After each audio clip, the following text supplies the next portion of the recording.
BBG వారి ప్రతిష్టాత్మక venture Amaravati గచ్చిబౌలిగా ఎదుగుతున్న బేవర్లీ హిల్స్ కాజాలో ఇప్పుడే స్పాట్ రిజిస్ట్రేషన్ చేసుకోండి.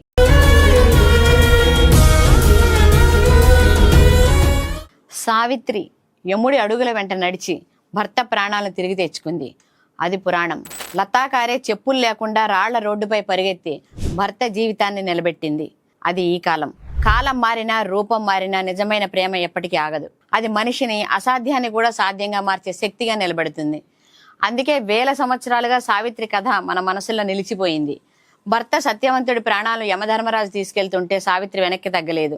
నా భర్తను వదిలి నేను తిరిగి వెళ్ళను అన్నట్టుగా యముడి వెంట నడిచింది. తన మాటతో, తన తెలివితో, తన ప్రేమతో చివరకు సత్యవంతుడి ప్రాణాలు తిరిగి పొందింది. అది పురాణాల్లో సావిత్రి. కానీ మహారాష్ట్రలోని ఒక చిన్న పట్టణంలో మన కాలంలోనే మరో మహిళ తన భర్త కోసం చేసిన పోరాటం కూడా సావిత్రిని గుర్తు చేస్తుంది. ఆమె పేరు లతా భగవాన్ కారే. మహారాష్ట్రలోని బారామతి ప్రాంతానికి చెందిన సాధారణ మహిళ లతా కారే వ్యవసాయ కూలీగా పనిచేస్తూ కుటుంబానికి అండగా ఉంటుంది. ఉదయం లేచిన దగ్గర నుంచి ఇంటి పనులు, ఆ తర్వాత కూలి పని, ఇదే ఆమె ప్రపంచం. ఆమెకు పెద్ద పెద్ద కలలు లేవు. మారథాన్లో పాల్గొనాలని ఎప్పుడూ అనుకోలేదు. కానీ ఒకరోజు ఆమె భర్త భగవాన్ ఆరోగ్యం తీవ్రంగా దెబ్బతింది. అతనికి వైద్య పరీక్షలు అవసరమయ్యాయి. వైద్యులు ఎంఆర్ఐ పరీక్ష చేయించుకోవాలని చెప్పారు.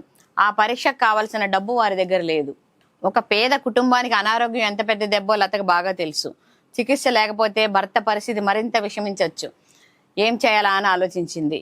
ఎవరిని అడగాలి, ఎక్కడి నుంచి డబ్బు తీసుకురావాలి, ఇంట్లో అప్పటికే ఉన్న అవసరాలు ఎలా తీర్చాలి అన్న ప్రశ్నలు ఆమెను వెంటాడాయి. కానీ ఆమెకు ఒక విషయం మాత్రం స్పష్టంగా తెలుసు, నా భర్తకు చికిత్స చేయించాలి అని. ఒక మారథాన్ పోటీ జరగబోతోందని లతకు తెలిసింది. ఆ పోటీలో గెలిస్తే నగదు బహుమతి వస్తుంది. ఆ డబ్బు తన భర్త వైద్య పరీక్షలకు ఉపయోగపడుతుందని ఆమె భావించింది. ఇక్కడే ఈ కథలో ఒక అసాధారణ మలుపు మొదలైంది. లతకు మారథాన్ అనుభవం లేదు, ప్రత్యేకమైన శిక్షణ లేదు, క్రీడాకారిణి కాదు. ఆమె వయసు అప్పటికే 60 సంవత్సరాలు. కానీ ఆమె మనసులో మాత్రం ఒకటే ఆలోచన, నేను పరిగెత్తాలి. ఎందుకంటే ఆమె ముందు కనిపించింది మారథాన్ కాదు, తన భర్త జీవితం. మారథాన్ పోటీ రోజు వచ్చింది. మిగిలిన వాళ్ళు క్రీడా దుస్తుల్లో సిద్ధమయ్యారు. కాళ్లకు మంచి షూస్ ఉన్నాయి. శరీరాన్ని ఎలా సిద్ధం చేసుకోవాలో వారికి తెలుసు. ఎలా పరిగెత్తాలో తెలుసు.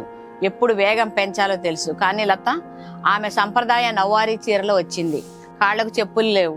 అవును, చెప్పులు లేకుండానే ఆమె మారథాన్లో పాల్గొంది. ఆమెను చూసిన వారికి ఆశ్చర్యం వేసింది. ఈ వయసులో ఈమె ఎలా పరిగెత్తగలదు, అది చెప్పులు లేకుండా? కానీ లత మాత్రం ఎవరిని పట్టించుకోలేదు. ఆమె చూపు ముందున్న రోడ్డు పైనే ఉంది. ఆమె గుండెల్లో ఒకే ఒక చిత్రం ఉంది, అనారోగ్యంతో ఉన్న తన భర్త. పరుగు మొదలైంది. మారథాన్ ప్రారంభమైంది. లత పరిగెత్తడం మొదలుపెట్టింది. మొదటి అడుగు, 2వ అడుగు, 3వ అడుగు. కొంత దూరం వెళ్ళగానే కాళ్లకు రాళ్లు గుచ్చుకున్నాయి. ఎండ మండుతోంది. రోడ్డు వేడెక్కిపోయింది. శరీరం అలసిపోతోంది. వయసు తన ప్రభావాన్ని చూపిస్తోంది. కానీ ఆమె ఆగలేదు. ఎందుకంటే ఆమెకు కాళ్ల నొప్పి కంటే భర్త బాధ పెద్దది. ఆమెకు ఎండ కంటే భర్త అనారోగ్యం ఎక్కువగా కనిపించింది. తన అలసట కంటే భర్తకు ఎంఆర్ఐ చేయించలేకపోతున్న బాధ ఎక్కువగా అనిపించింది. అందుకే ఒక అడుగు తర్వాత మరో అడుగు వేసింది. నాకు ఒకటే కనిపించింది అని తర్వాత లత తన అనుభవాన్ని గుర్తు చేసుకుంటూ చెప్పిన మాటలు హృదయాన్ని కదిలిస్తాయి. ఆమెకు పడిపోతానేమో, చనిపోతానేమో అనే భయం కూడా కలిగిందని చెప్పింది. కానీ పరుగు మొదలైన తర్వాత నాకు ఇంకేమీ కనిపించలేదు. నా భర్తను కాపాడే డబ్బు మాత్రమే కనిపించింది.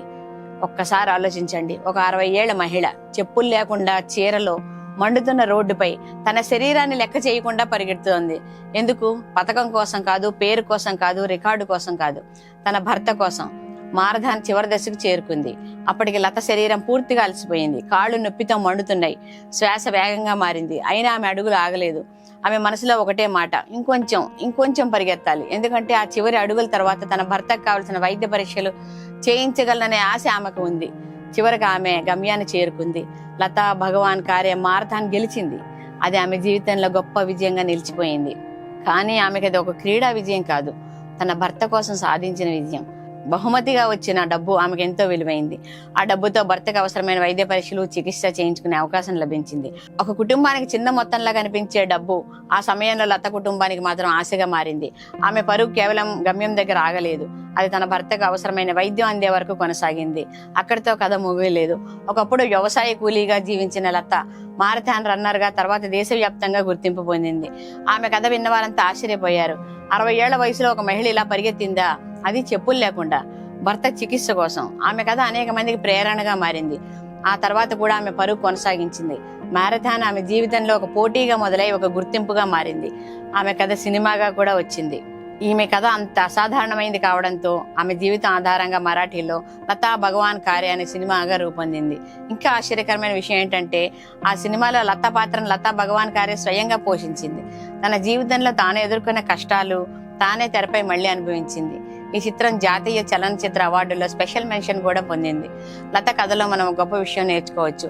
మనిషి సామర్థ్యాన్ని వయసు నిర్ణయించదు, పరిస్థితులు కూడా కాదు, డబ్బు కాదు. 60 ఏళ్ల వయసులో లతకు తాను ఇంత దూరం పరిగెత్తగలని తెలియకపోవచ్చు, కానీ పరిస్థితి ఆమెను పరిగెత్తించింది. భర్తను కాపాడుకోవాలని తపన ఆమెను పరిగెత్తించింది.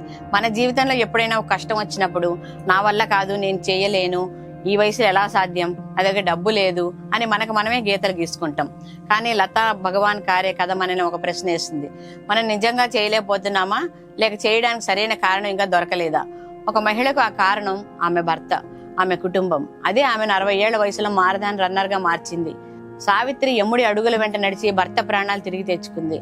లతా కార్య చెప్పులు లేకుండా రాళ్ల రోడ్డుపై పరిగెత్తి భర్త జీవితాన్ని నిలబెట్టుకుంది. మరి మీకో ప్రశ్న, మీరు ప్రేమించే వ్యక్తి కోసం మీరు ఎంత దూరం పరిగెత్తగలరు?